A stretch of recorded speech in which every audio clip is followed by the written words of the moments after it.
Boy, if that oak tree could talk, don't you think it could tell you some stories? Hello, YouTube. This is Chuck. And, there's been a lot of videos on YouTube lately by a lot of different people talking about the carnivore diet. Now, I've been on a carnivore diet now for 4 years, and so maybe I could share my experience. And you hear a lot of people that have problems with it and don't have problems with it. And you hear a lot of claims about what it'll do and what it won't. So let me tell you what I found out. Well, I started on the diet back in about October of 2019. So it's been almost 4 years. So why did I do that? Well, I originally did it because I was told, the doctor told me that I had diabetes.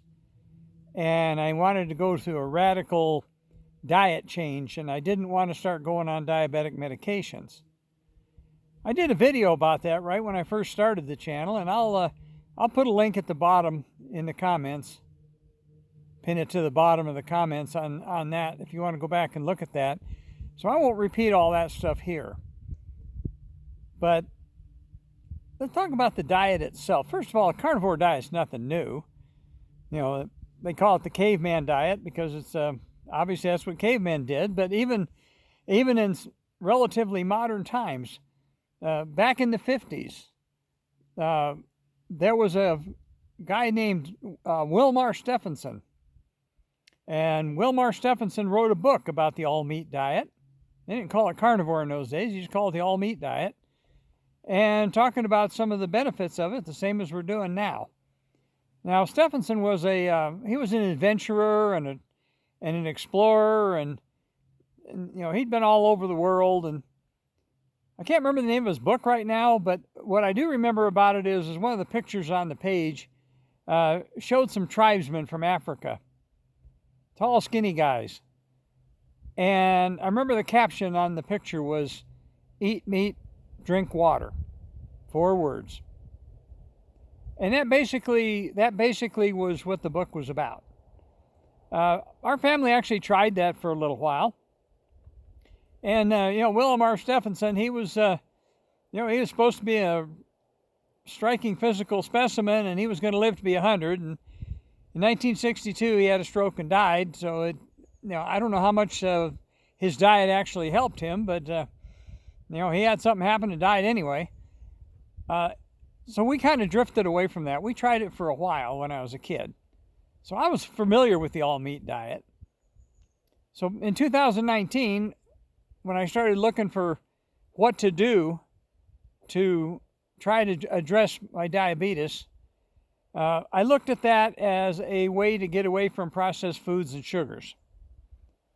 Now, I was not a sugar addict. I had already pretty much limited a lot of my sugar consumption. Probably ate a little bit too much ice cream, but other than that, I wasn't one for sweets very much. I was not an alcohol drinker, which is a great benefit because that's what keeps a lot of people from being successful on the carnivore diet is they can't give up their booze. And alcohol converts to sugar. And so does most everything else. Your body needs a little bit of sugar because that's what makes it run. But anyway, so what did I do? I decided to give the carnivore diet a try. Now, you hear stories about people that had digestive issues, and some people had diarrhea, and some people had constipation and all that kind of stuff when they went on carnivore. And some of it got so severe that they couldn't continue. They had to go back to the standard American diet, which we call SAD. Sad in many ways. And that's what I was on, is a standard American diet. I was also drinking diet sodas. And, how do you get fat when you drink a diet soda? Well, it's pretty easy once you understand it. But, so what did I do? I decided to radically change. I even quit drinking coffee for quite a while. And I drank a lot of coffee, and I'm back drinking coffee again now. But for about 2-3 years there, I didn't drink any coffee either. Now, how did I do when I weaned myself off of coffee? I was kind of a grumpy devil there for about 3 or 4 days, but it didn't take me too long. I got over it. So for a long time, all I was drinking was water. I remembered that. Eat meat, drink water. So what happened to me when I went on carnivore? Well, the very, very first thing, and it absolutely was not, nobody said it was going to happen, and I didn't expect it to happen, but within about 2 or 3 days, all of a sudden, mental clarity improved. It was like I came out of a fog. And ladies and gentlemen, that alone was probably worth the price of admission right there, because I didn't realize how much of a fog that I'd been in. I couldn't think clearly. I was not alert. I was kind of stumbling through life, and it came on so gradual I didn't even realize it was happening. But all of a sudden, like the fog lifted, my mental clarity improved. I could see things better. I could think better. I could hear better. Then within about, probably a week, all of a sudden, I started getting my energy levels back. And my energy levels were very, very poor before I started. Now, I didn't go on carnivore to lose weight, but I started losing weight right away. I believe the first week I was on carnivore, and I should add also intermittent fasting. And I'll get back to talk more about the intermittent fasting, because I think that's a very, very important component. But within about a week, I'd lost 8 pounds. And I'd topped out at about 230. Now, I'm 6 foot tall, big boned, big framed. And so 230 wasn't really too bad. I had a bit of a belly, but I didn't think I looked good, and I wanted to look better, but I didn't do this to lose weight. I did it to lower my blood sugar and to address my diabetes issue. Well, first thing that happened is my blood sugar didn't go down. My blood sugar stayed high. I didn't understand initially why that would happen, but I did find out. Dr. Ken M. Berry on YouTube is a good guy. Has a lot of videos that talks about this subject. He's done the same thing himself, had the same problem I had, and he addressed it. So go check out his channel. It's Ken M. Berry, MD, all one word, on YouTube. If I ever get a chance to meet him, I want to thank him and shake his hand, because I followed his advice, and it kind of gave me my life back, and certainly gave me my health back. But my blood sugar stayed high. I didn't quite understand why initially, but it took quite a while, and I was for the first year, I was pretty strict on the carnivore, and I was pretty strict on the intermittent fasting. Well, what happened on the blood sugar is kind of what happens to your body and why you get fat. And that is when you're on the standard American diet, you're bringing in a lot of things that your body cannot metabolize right away. You're bringing in bad stuff. You're bringing in the artificial sweeteners and the preservatives and all the stuff that they're putting in your food. And your body can't metabolize it. So what does your body do? It builds little boxes to store it.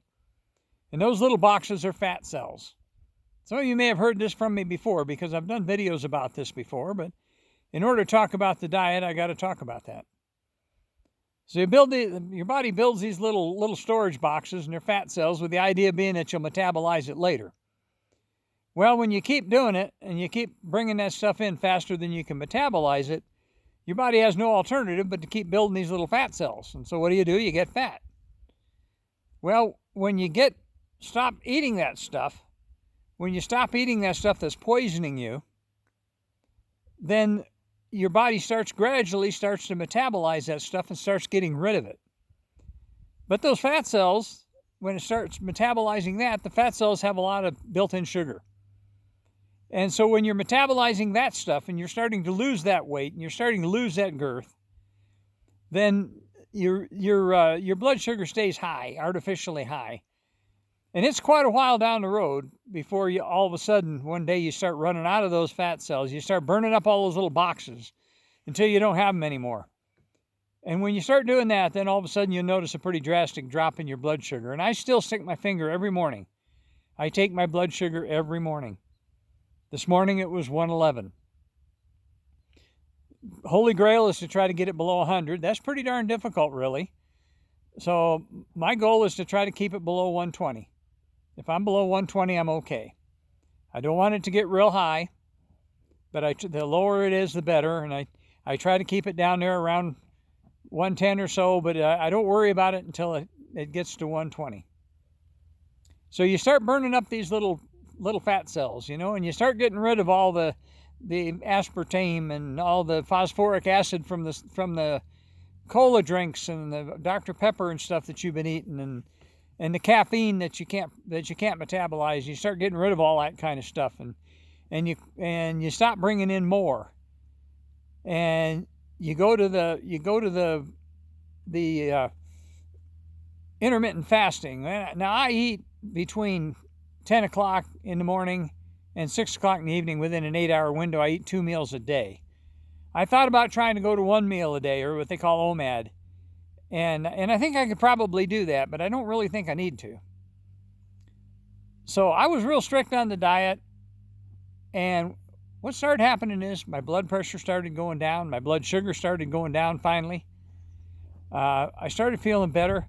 I was on cholesterol meds, I was on blood pressure meds, and when my blood pressure dropped, I decided to try and see if I could get by without the meds. So I stopped taking my blood pressure meds. And guess what? I didn't need them. I stopped taking my cholesterol meds. Guess what? I didn't need them. I started getting rid of all that stuff. Another issue that I had when I started was I had a lot of aches and pains. My joints ached. Oh, it was an agony to get out of bed in the morning. Well, I was being caused by the statin drugs that my doctor had me on. I was taking atorvastatin, and that's tough on joints. When I finally found that out, you might hear a motor coming. That's Kevin coming back with the side-by-side. He's been off someplace. I hear him coming back now. I don't know if you can hear that or not, but anyway, I built up a lot of inflammation. My neck hurt so bad that I ended up selling my beloved Jeep, and I thought I'd be buried in that Jeep. I loved it. I sold it because every time I drove it, any place other than a paved road, I would hurt for a week. I would be in agony for a week. Well, one thing that happened on the carnivore diet is I started getting rid of that inflammation, and all that inflammation went away. My energy level came back. I didn't hurt in the morning. I woke up alert. I slept better. I wanted to get up. I wanted the night to end. I wanted to be up early in the morning. I get up now about 4 o'clock in the morning. But all that stuff happened. I dropped 70 pounds in the first year. I actually went from 230 down into the high 150s. And I actually started thinking that I was starting to look bad. I thought I was looking too gaunt. Now, if you go onto the body mass index, the body mass index for my size, I'm 6 foot tall, and it tells me that normal weight for somebody my size is between 136 and 184. When you get over 184, you're obese. You're overweight, excuse me. You get it higher than that, and I forget what the exact number is now, but it was about what I was, then you're considered obese. So normal is basically between 135 and 184. Well, I got down into the high 160s, and I thought I was looking pretty gaunt and pretty skinny, and I was looking unhealthy. So what did I end up doing? I ended up changing my diet and going to what I call a modified carnivore diet, but I still intermittent fast, because I think that's a very, very important factor of it. I think your dietary system, your system needs to have a break. It can't be being fed all the time. It needs a break from that. Well, you hear say how about you're not hungry, and I'm not hungry. I'm never hungry. What I'm doing now is my 10 o'clock meal is carnivore. And normally I'll eat 2 grilled hamburger patties, a little bit of cottage cheese, a little bit of V8 juice to get my veggies, one of those little 5.5 ounce cans of V8 juice. And that's what I have for my early meal. Pretty much regular every day. You'd think I get tired of it, but I don't. I like it. It tastes good. Then for dinner, I've gotten to the point where I kind of eat whatever my wife puts in front of me. and she's not really into what I'm doing, so she feeds me a little bit of pasta and feeds me some stuff. I stay away from the sugary stuff. Stay away from the sweets. Once in a very great while, obviously I'll cheat. Everybody does, but I've been pretty good. I've got I decided my ideal weight where I think I feel good and look good is between 170 and 175, and that's about what I am. I think this morning I weighed myself after I took my shower, and I believe I was 175.2, I think. And before I came up here to camp where I'm at now. But I'm 4 years down the road. I feel good. I don't take any meds. I sleep good. I have not noticed a buildup of inflammation. We just a little bit ago, we went for a ride and side by side, and the road was pretty bumpy, and that's what got me thinking about this, and that's what got me thinking maybe I should make this video. I've been thinking about it for a few days now. But a couple other things you'll notice about the carnivore diet that should be talked about. One is when you start metabolizing all this stuff, it's real important to stay hydrated, because the way you get rid of this stuff is you pee it out.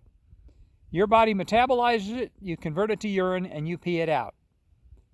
Now, so if you're doing it right, you're going to pee a lot. When you're eating a lot of protein, you'll get into ketosis. When you get into ketosis, you'll notice your urine will have a strong odor. It'll smell. You can tell. I can tell when I'm in ketosis correctly just by the odor of my urine. But you'll pee a lot. And, now after my surgery, if you've been watching my channel, I just had prostate surgery 3 months ago. And so I'm peeing a lot because of that, and I'm peeing a lot because of the way I eat. One thing you'll also notice is you're not eating a lot of stuff that your body doesn't need, that your body can't use, that your body can't digest. And so what that means is you'll poop a lot less. You'll poop maybe 25% quantity-wise of what you did before. Now, the odor will be stronger, but you'll find out that some people say that they practically stop pooping. Well, you don't stop pooping, but you poop a lot less.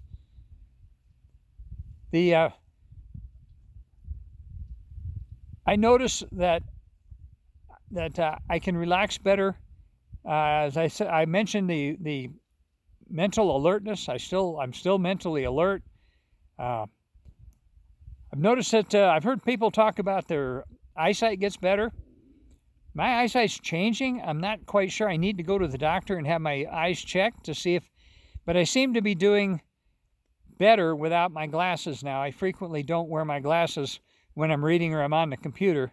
I still need them for distance. But I do think that my prescription has changed. I do think my eyesight's got a little bit better. I have not gone to the eye doctor to confirm that. I've heard people say that their gray hair starts going away and they start getting back to their more natural hair color. Well, I've been blessed with not having a lot of gray hair. My hair has pretty much stayed the same for quite a while now. And a lot of the guys I used to work with are all gray now, and they're a lot younger than I am, but I'm 74 years old and I still have, my hair's still kind of a salt and pepper color, and my beard's getting a little grayer, but for the rest of me has pretty much stayed the same for the last 10 years or so. So I don't know whether the diets help that or not. But skin tone, skin conditioning, I still have a little bit of flabby skin left over from when I was fat boy, but it has tightened up a little bit. I do notice, I heard another one say about sunburn is bad. I've been blessed with that my whole life as well. As I've worked a lot out in the sun, and I seem to be pretty sun tolerant. I've never had a problem with skin cancer. Knock on wood for that one. I've had every opportunity in the world to have skin cancer, and I've so far been blessed to not have that. But that's I guess that kind of wraps up my experience. I can't tell you whether carnivore will work for you. It's simple, but it's difficult to do, especially, I'm not the kind of person that lives to eat. I've always eaten to live, so I'm not a real fancy eater. I don't eat dressing on salad, and I don't eat a lot of spices, and I don't eat complicated meals. So going all carnivore, was fairly easy for me. I could do it again in a heartbeat. Wouldn't bother me a bit. I like a good ribeye. I'll sit down and eat a big ribeye and be happy as a clam. But eat the fat, eat the meat. Bacon's fine.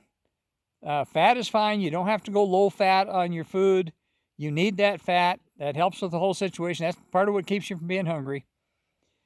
But get rid of your sugar addiction. When you wake up in the morning and you're starving, you know what that actually is? That's your body going into sugar withdrawal, wanting you to eat something because it wants that carbohydrates, it wants that sugar.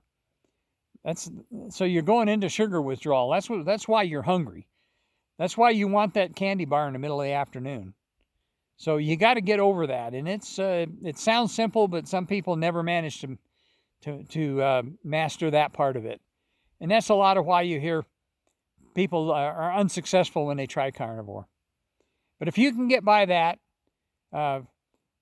does it work? I'm living proof that it works. I'm off of the majority of my meds. I have one medication I have to take, and that's because I have a blood clotting abnormality, so I have to be on blood thinners. But that's totally unrelated to all that. And so I'm monitored on that. But other than that, I'm off of everything. I haven't had a headache that I've had to take any kind of pain medication for in 4 years. I used to get headaches. Used to have to take a leave. Used to have muscle aches. Used to have to take a leave for that. 3 months ago when I had my surgery, they took my prostate out robotically.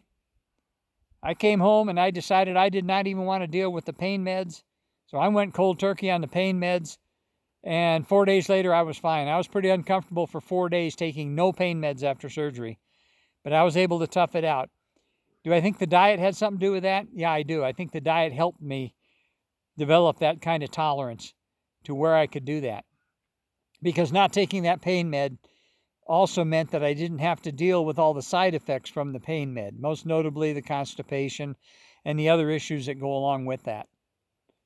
So I'm doing fine. I do think that the carnivore diet works. I suggest you try it, but I also tell you that for something that sounds easy, it's difficult to achieve, but it can be done. Cut back on your drinking. Like I say, I got off coffee for a while, but I read some stuff saying that coffee wasn't the enemy. That coffee's okay, and so I've been drinking coffee now I've been back on it for a couple of years now. So I guess I've been talking long enough on that. I've been blabbing, and hopefully this will help somebody. And I'll tell you as I always do, take care of each other, love each other. I'll come back to you again with another one. We're camped up on the mountain right now, and we'll see what happens tonight. And I'll try to get back tomorrow and give you an update on that. So right now, I'm going to spin it back around.